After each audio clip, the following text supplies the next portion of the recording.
नमस्कार। मैं मनीष कुमार भारत की बात में आपका स्वागत करता हूं। आज हम बात करने वाले हैं रेपो रेट। जो आपको पता है, रेपो रेट आरबीआई ने कुछ रिड्यूस किया है, तो सभी के जहन में एक सवाल चल रहा है, आखिर ये रेपो रेट होता क्या है। तो रेपो रेट समझने से पहले आपको ये समझना चाहिए कि इंडिया में जो मनी सर्कुलेशन है वो बैंकिंग चैनल के थ्रू कैसे रूट करता है। तो इंडिया का जो मास्टर बैंक है या सेंट्रल बैंक है उसे हम आरबीआई कहते हैं, रिजर्व बैंक ऑफ इंडिया कहते हैं। इसके नीचे आरबीआई ने बहुत सारे बैंकों को लाइसेंस दे रखा है। वो बैंक आपका पीएसयू हो सकता है, वो बैंक आपका प्राइवेट हो सकता है, एनबीएफसी हो सकता है, जिसको आरबीआई ने लाइसेंस दे रखा है। उसके बाद थर्ड आता है कस्टमर, जैसे जिसमें हम और आप आते हैं, पार्टनरशिप कंपनी आती है, प्राइवेट लिमिटेड लिमिटेड कंपनी आती है। मतलब वो व्यक्ति, वो कंपनी, वो फर्म जो बैंक से कनेक्ट होता है, वहां से या तो कोई सर्विसेज लेता है या कोई सर्विसेज देता है, वो कस्टमर हो गया, चाहे वो प्राइवेट लिमिटेड हो या पर्टिकुलर कोई इंडिविजुअल पर्सन हो। तो मनी सर्कुलेशन आरबीआई जो सेंट्रल बैंक है वो बैंकों को देता है, रेगुलेट करता है। और उसके बाद बैंक कस्टमर को पैसा देता है, कस्टमर से पैसा लेता है और अपनी सर्विसेज के लिए फी चार्ज करता है। तो ये फ्लो ऑफ मनी सर्कुलेशन है इंडिया में। अब जो कस्टमर है, आप हो, मैं हूं, मेरी पार्टनरशिप फर्म है, प्राइवेट लिमिटेड कंपनी है या पब्लिक लिमिटेड कंपनी है, तो हम बैंकों में पैसा डिपॉजिट करते हैं। जब भी हमारे पास कोई सोर्स ऑफ इनकम आता है, चाहे वो सैलरी से आए, किसी कंसल्टेंसी से आए, किसी मैन्युफैक्चरिंग से आए, किसी सर्विस इंडस्ट्री से आए या किसी कंसल्टेंसी से आए, मतलब जो भी सोर्स ऑफ इनकम होगा। मान लो कि मैंने इन्वेस्टमेंट करके एक दो घर बनाया हुआ है, वहां से रेंटल इनकम आ रहा है, इंटरेस्ट इनकम आ रहा है, डिविडेंड इनकम, मतलब इनकम कुछ भी हो, तो वो पैसा को हम बैंक में डिपॉजिट करते हैं। या तो एक बैंक से दूसरे बैंक में पैसा आ जाता है, या कोई हमें कैश देता है तो हम कैश को बैंक में डिपॉजिट करते हैं।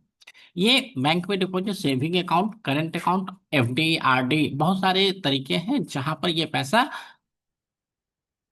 बैंकों में रखा जाता है।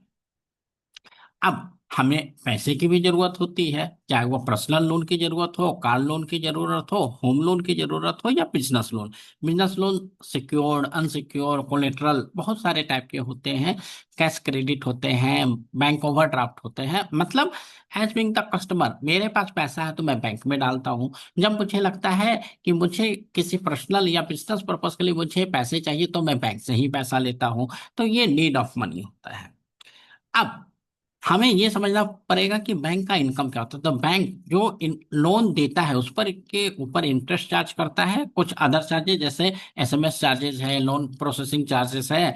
और जो डिपॉजिट हमसे लेता है उसके ऊपर वो कुछ इंटरेस्ट देता है। उसके स्टाफ के सैलरी है, एडमिन एक्सपेंसेस है। तो इस तरीके से जो बचता है वो बैंक का इनकम होता है। लाइक हम जो पैसा सेविंग अकाउंट में डालते हैं वो 3.5% से इंटरेस्ट हमें रिटर्न करता है। एफडी हो तो 6% देता है। लेकिन वही बैंक जब हमें लोन देता है तो कम से कम 8, 9, 11, 12, 14, 15, दैट विल डिपेंड आपका लोन कौन सा है, आपका सिविल स्कोर क्या कहता है।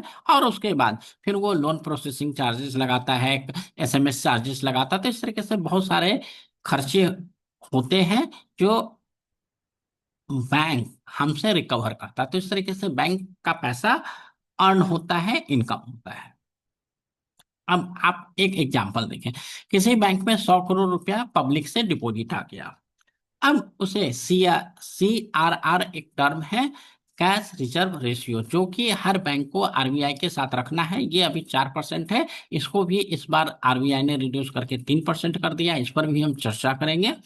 और अदर पर्पस के लिए, लाइक कभी किसी मंथ में हमें इनकम नहीं आया या डिपॉजिट नहीं आया, तो किसी और पर्पस के लिए बैंक ने 10 CR को सेव करके रखा हुआ था। अब इसके पास फ्री फंड कितना बचा, फ्री फ्लोट मनी कितना बचा, 86 का। और बैंक के पास लोन का एप्लीकेशन आ जाता है 95 CR का।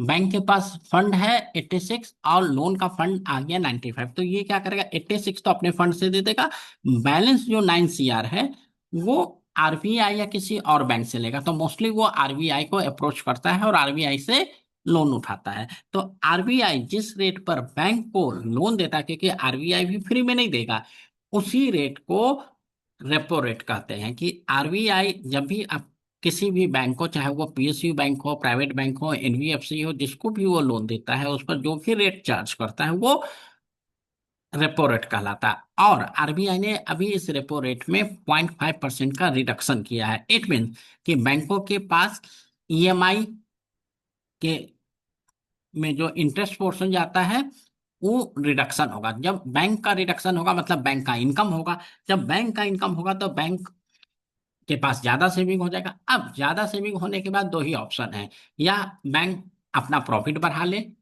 लेकिन कंपटीशन इतना ज्यादा है कि अगर एक बैंक प्रॉफिट बढ़ाएगा तो दूसरा कहेगा कि जितना मेरे को बेनिफिट मिल रहा है वो बेनिफिट मैं कस्टमर को पास ऑन कर देता हूं।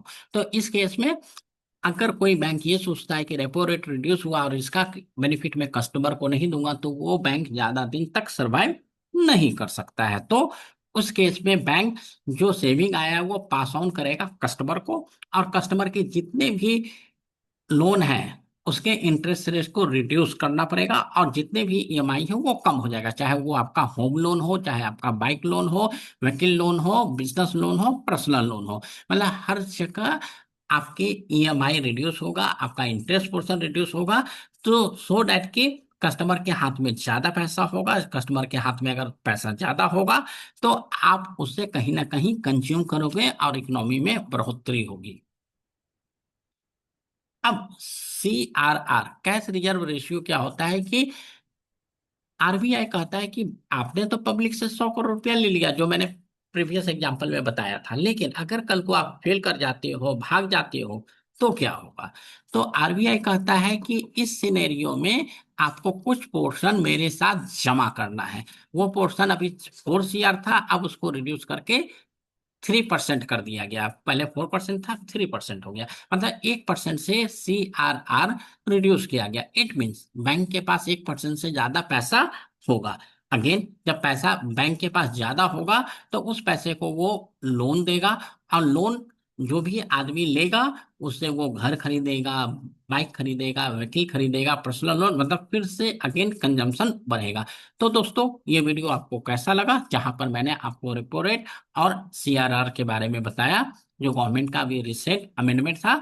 अगर ये वीडियो आपको अच्छा लगा तो हमारे चैनल को लाइक करें, हमारे वीडियो को सब लाइक करें और हमारे साथ जुड़े रहें। जब तक दोस्तों, धन्यवाद।